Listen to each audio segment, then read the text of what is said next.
हाँ, कबीरदास आगे ये कहते हैं कि जो खुद बड़े बड़े ज्ञानी होने का, महात्मा होने का ढोंग रचकर बड़े बड़े आसन लगाकर बैठे हैं, इनके बारे में कवि ने कहा है ये खुद कुछ भी नहीं जानते, लेकिन जो अज्ञान है, जो अनपढ़ है, इनके ऊपर अपने ये थोथे ज्ञान का एक प्रकार से आक्रमण करके उनके मन को गलत राह पर ले जाने के लिए प्रयत्न करते हैं।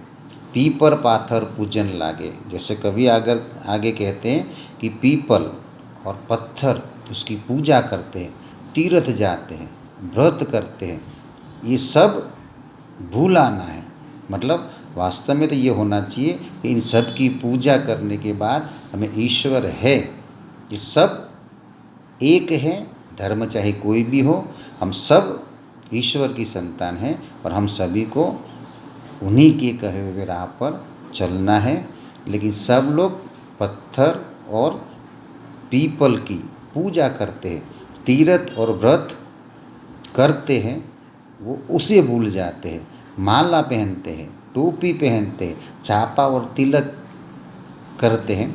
कबीर का मानना है कि ये जो दिखावे, माला पहनना, टोपी पहनना, छापाल करना, तिलक लगाना, ये सब बाह्य आडंबर या दिखावा है। कबीर ने इसका खुलकर विरोध किया है। कबीर ये कहना चाहते हैं कि आप व्रत करते हो, पूजा पाठ करते हो, व्रत तीर्थ सब करते हो, टोपी पहनते हो, माला फेरते हो, छापा लगाते हो, तिलक करते हो, लेकिन साखी शब्द गावत बोले, लेकिन साखी और शब्द उसमें जो लिखी हुई बातें हैं आप उसे याद नहीं कर सकते, उसका सही अर्थ नहीं जान सकते। अर्थ ये है कि सब लोग दिखावा करते हैं, लेकिन जो हमारी किताबों में जो लिखा है, हमारे धार्मिक या उपनिषदों में या धार्मिक किताबों में जो लिखा है, हम उसके बारे में नहीं जानते। उसमें लिखी हुई सच बातों को हम लोग भूल जाते हैं, केवल दिखावे में ही हम मस्त रहते हैं। और इसलिए आलम खबर न जाना, और इसलिए हम पूरे विश्व में जो वसुदेव कुटुंबकम, पूरा विश्व एक परिवार है, ये जो भाव है हम उसे भूल जाते हैं। और वे लोग क्या करते हैं, घर घर मंत्र जो देत फिरत हो, वो घर घर जाते हैं, मंत्र देते, माया के अभिमाना।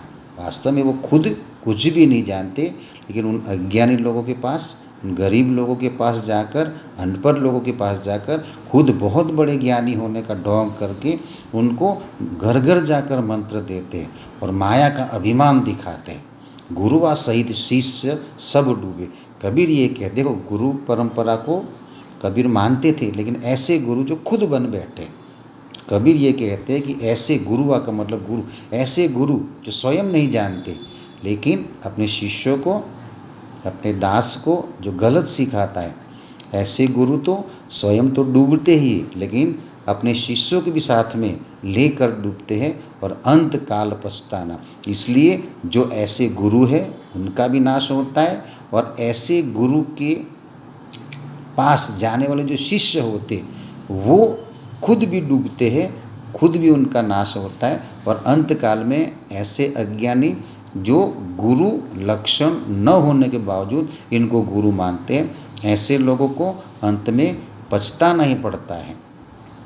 बहुत तक देखे पीर औलिया, हमने समाज में ऐसे पीर और औलिया वास्तव में मुसलमान धर्म में माना जाते हैं। तो हमने, कवि कहते, बहुत से ऐसे पीर और औलिया देखे जो पढ़े किताब कुराना, ये बड़ी बड़ी किताबें कुराने पढ़ते और करे मुरिंद।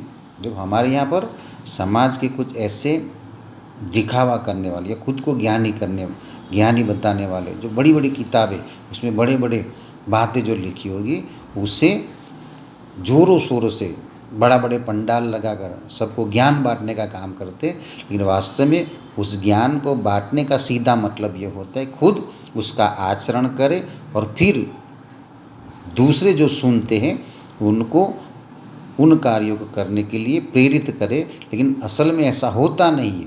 इसलिए कबीर ये कहते हैं कि हमने ऐसे बहुत से लोग पीर औलिया देखे हैं हमने, जो बड़ी बड़ी किताबें पढ़ते हैं, कुरान शरीफ पढ़ते हैं, और पढ़ते तो ज़रूर हैं, लेकिन खुद उसमें जो लिखी हुई बातें हैं वो खुद उसका पालन नहीं करते। करे मुरिंद, मुरिंद का मतलब वो अपने शिष्यों को या उनको जो लोग सुनने को आते उन सबको वो प्रभावित कर देते कि कितना अच्छा वो बोलते, लेकिन स्वयं उसका वो पालन नहीं करते। कबर बतलावे, वो उसका अर्थ बतलाते, और ये खुद कुछ नहीं जानते।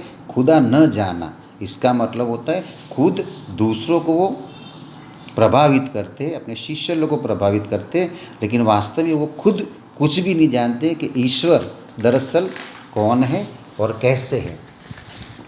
अगर हम सही तौर पर देखें तो हिंदू की जो दया है, मेहर, जो तुर्कन का मतलब तुर्की, ये अलग अलग धर्म की विशेषता है। जैसे कि हिंदू की दया है, तुर्की की मेहर, मेहर का मतलब दया या कृपा या मेहरबानी ये होती है। दोनों घर से भागे, लेकिन ऐसे गुरु के शिष्य बनने वाले लोग जो खुद नहीं जानते लेकिन इनका अंधानुकरण करते हैं, ऐसे लोगों के घर से जो हमारी संत परंपरा या हमारे जो संस्कारों में लिखा होता है, हमारे किताबों में, धार्मिक किताबों में लिखा होता है, उन सारे गुणों को वो भूल जाते हैं। वह करे जीव मतलब वो हलाल करते हैं, जो हमें हानि पहुंचाते, वहाँ झटका मारे आग दो पर लगे। और ऐसे लोग जो सही मायने पर कुछ भी नहीं समझते, और इनका अगर हम शिष्य के तौर पर या भक्त के रूप में अगर अंधानुकरण करेंगे तो हम अपनी संस्कृति, अपने समाज और अपने व्यक्तिगत जीवन के सुख को भी, अपने संस्कारों को भी भूल जाएंगे।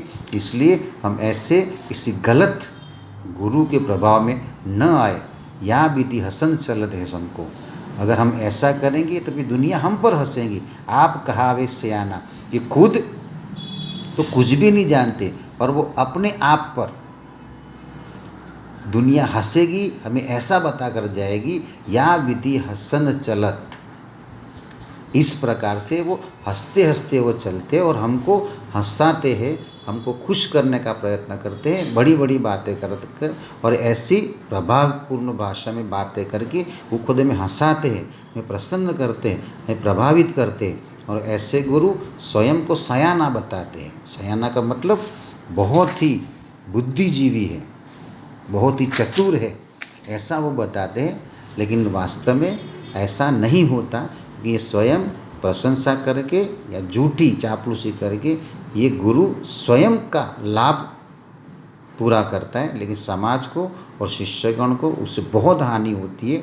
और अंत में कवि इस पद के अंतिम पंक्ति में ये कहते कि कहे कबीर सुनो भाई साधु, इसलिए हे सज्जन। साधु जैसे कि शुरुआत में ही कवि ने कहा था, साधु का मतलब होता है सज्जन, इसलिए हे सज्जन, ये पूरा संसार, ये पूरी दुनिया, ये जगत पागल है। और पागल इस तौर पे है क्योंकि वो सच्चाई को नहीं जानते। हमारे धर्म में, हमारी धार्मिक किताबों में हमारे जो सच्चे गुरु थे, उन्होंने जो हमें सिखाया था, हम इनको भूलकर जो बन बैठे गुरु हैं, जो केवल दिखावा करते हैं, आडंबर करते, हम उनकी बातों पर सबसे ज़्यादा भरोसा करते। ये स्वयं तो नष्ट होते ही, हमें भी नष्ट करते, हमारे समाज को भी नष्ट करते। इसलिए अंत में भी कभी यही कहा है कि इसलिए सुनो भाई साधु, इनमें कौन दीवाना है। वास्तव में दीवाना हम हैं या दीवाने वो हैं। मतलब ये, अगर हम ऐसे साधु संतों के पीछे अगर हम पागल हो जाएंगे, इनको गुरु मानेंगे, तो इनसे हमें नुकसान ही होगा, हमें हानि ही होगी। इसलिए कृपया हे सज्जन, आप स्वयं इसकी परख करें कि हमें कौन से गुरु की आवश्यकता है, गुरु कौन सी बातें लिखते हैं, उसमें कौन कौन सी बातें हम सब के लिए अनिवार्य है, और वही बातें हमें सीखो जो हम उपनिषदों में पढ़े हैं, लिखा गया है, जो हमारे सच्चे गुरुओं ने बताया, हमें वही सीखना है। इसलिए कृपया आप सभी बातों का पूरी तरह पालन करके ही आप देश की, समाज की और स्वयं अपने आप की सेवा और विकास और उन्नति का मार्ग अपनाएं। ऐसे ढकोसले वाले, झूठे और बन बैठे साधु को आप बिल्कुल न माने, और हो सके वहाँ तक इनके दीवाने न बनकर, उनके पीछे पागल न होकर, आप कृपया अपने मन से जो उपनिषदों में लिखा है उसी बातों को समझे और सीखे। धन्यवाद।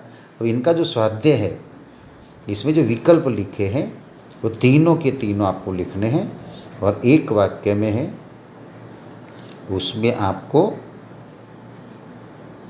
तीनों के, इसमें जो तीसरे नंबर का है और चौथे नंबर का है वो आपको लिखना है।